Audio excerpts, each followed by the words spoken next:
नमस्कार. महात्मा बसवेश्वरांना प्रणाम करून सुमनसूत फाउंडेशन आयोजित राज्यस्तरीय काव्यस्पर्धेकरिता मी मेघा रामचंद्र गोळे माझी स्वरचित कविता सादर करते. कवितेचे शीर्षक आहे फांदी. किती छाटली तरीही तिला व्हायची मोठी, किती छाटली तरीही तिला व्हायची मोठी, पुन्हा रुतली मातीत फांदी उगविण्यासाठी. तिला जड झाला भार किती किती हा कळ्यांचा, तिला जड झाला भार किती किती हा कळ्यांचा, त्यात माजला हैदोस भुकेलेल्या याळ्यांचा.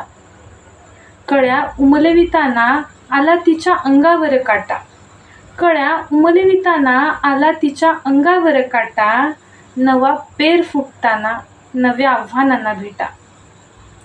फुले फुलूही लागली, फुले फुलूही लागली, फांदी दिसरातीला जागली.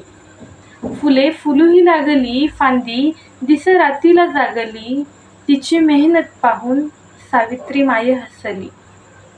आज रुजली नव्याने, आज रुजली नव्याने आत्मनिर्भर हवेने, आज रुजली नव्याने आत्मनिर्भर हवेने.